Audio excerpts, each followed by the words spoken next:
Good morning, class 9th.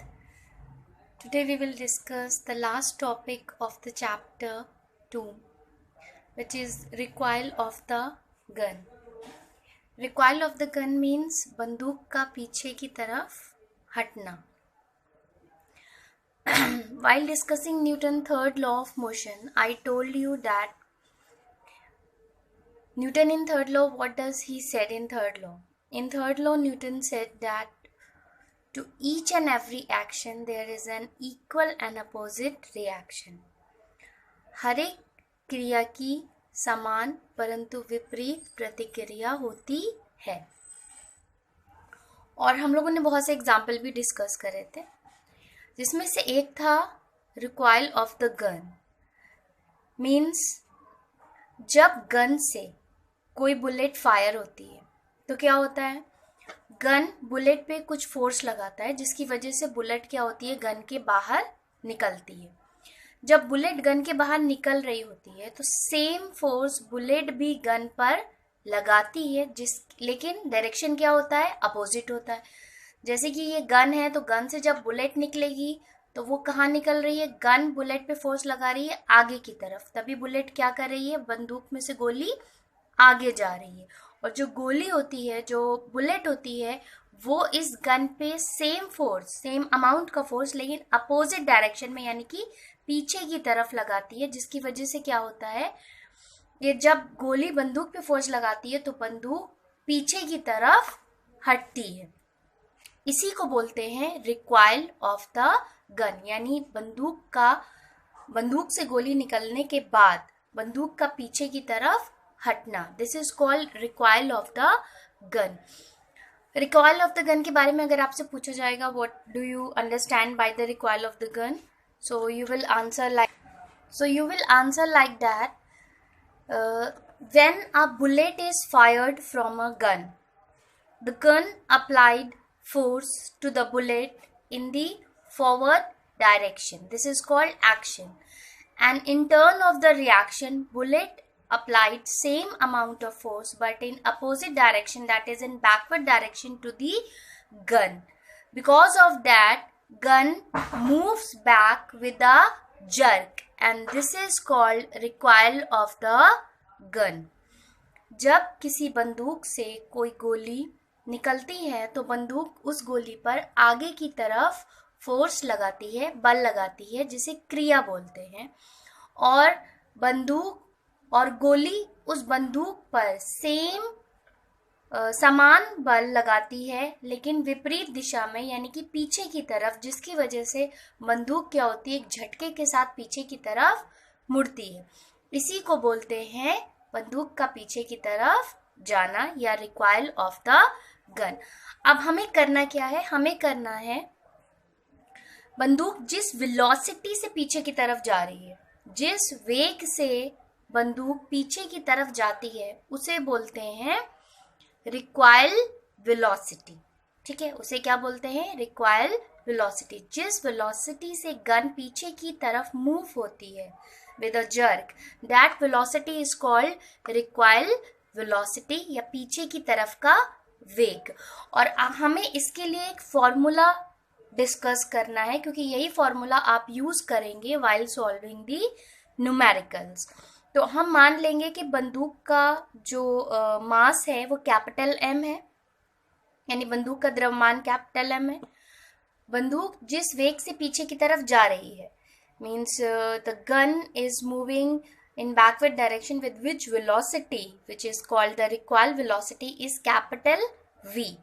और गोली का द्रव्यमान स्मॉल m है, क्योंकि जाहिर सी बात है कि गोली छोटी होगी बंदूक से. The mass of the bullet is small m and its velocity is u. और you can say कि गोली की का प्रारंभिक वेग क्या है, स्मॉल u है. तो हम देखेंगे कि रिकॉइल वेलोसिटी का क्या फॉर्मूला होता है और इसके बाद हम लोग न्यूमेरिकल डिस्कस करेंगे. तो आज हम लोग सिर्फ रिकॉइल वेलोसिटी और रिकॉइल ऑफ गन के बारे में डिस्कस करेंगे. नेक्स्ट क्लास में हम लोग न्यूमेरिकल स्टार्ट करेंगे. आज के क्लास के साथ मैंने आज के वीडियो के साथ आपको पीडीएफ भी सेंड किया है. मैंने पीडीएफ स्टार्टिंग से भेजा है, हालांकि मैं आपको इसका एक पार्ट पहले भेज चुकी हूँ, मास और इनर्शिया तक. लेकिन मैंने स्टार्टिंग से PDF भेजा है जो आपका पूरा सीरियल वाइज में सारे टॉपिक्स हैं। तो इंग्लिश मीडियम अपने अकॉर्डिंग नोट करेंगे, हिंदी मीडियम अपने PDF से नोट करेंगे, और न्यूमेरिकल के PDF में न्यूमेरिकल कराने के बाद सब इकट्ठा भेजूंगी। तो जब तक आप लोग अपना काम कॉपी में कंप्लीट कर लीजिएगा, फिर आप लोग न्यूमेरिकल करिएगा। उसके साथ आप लोग लर्निंग प्लीज़ करते रहिए। आपका चैप्टर 1 कंप्लीट हो गया है, चैप्टर 2 भी आपके सारे टॉपिक्स हो गए हैं, तो चैप्टर 1 से आप लर्निंग स्टार्ट करते रहिए। Okay, now let us see the video in which we are going to discuss about recoil velocity. Okay, तो रिकॉइल ऑफ गन अभी हमने डिस्कस किया था। एक बार फिर से देख लेते हैं। When bullet is fired from a gun, जब गोली बंदूक से निकलती है, then bullet imports an equal and opposite momentum to the gun.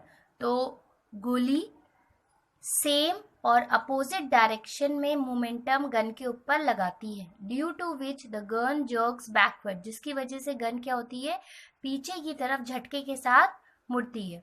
The gun is said to recoil, इसी को बोलते हैं recoil. The backward velocity of the gun is called recoil velocity. जो पीछे की तरफ जिस वेलोसिटी से गन जाती है, उस वेलोसिटी को क्या बोलते हैं, recoil velocity. Now momentum of gun is mass of gun into recoil velocity of gun. Gun का momentum क्या हो जाएगा, momentum होता है mass into velocity, so momentum of gun will be mass of gun into recoil velocity of gun. Now according to law of conservation of momentum, momentum of bullet should equal to momentum of gun. Law of conservation ने क्या बताया था, total momentum of a system remain conserved. किसी निकाय का कुल संवेग नियत होता है अगर दो बॉडी एक दूसरे पे वर्क कर रही हैं। तो यहाँ पे देखिए, बुलेट और गन, बंदूक और गोली, ये दो बॉडी हो गई, दो ऑब्जेक्ट हो गए जो एक दूसरे पे वर्क कर रहे हैं। बंदूक क्या कर रही है, गोली पे फोर्स लगा रही है, गोली क्या कर रही है, बंदूक पे फोर्स लगा रही है। नो एक्सटर्नल फोर्स एक्ट्स, ठीक है। तो उस केस में टोटल मोमेंटम क्या होगा, कंजर्व होगा, यानी momentum of bullet will equal to momentum of gun, यानी कि गोली का संवेग और बंदूक का संवेग बराबर होगा। अब अगर हमने मान लिया कि m is the mass of bullet, small m गोली का द्रव्यमान है, कैपिटल M गन का द्रव्यमान है यानी बंदूक का द्रव्यमान है, स्मॉल u गोली की वेलोसिटी है, गोली का वेग है, और capital V required velocity of gun है यानी backward velocity of gun. Gun जिस वेलोसिटी से पीछे की तरफ जा रही है वो वेलोसिटी है कैपिटल V। तो मोमेंटम ऑफ बुलेट क्या हो जाएगा, स्मॉल m इंटू यू, और मोमेंटम ऑफ गन क्या हो जाएगा, कैपिटल M इंटू V।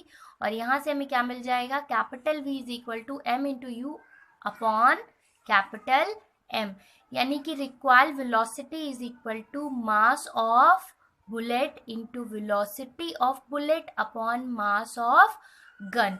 तो ये फॉर्मूला हम लोग यूज करेंगे while in numericals while calculating required velocity of the gun.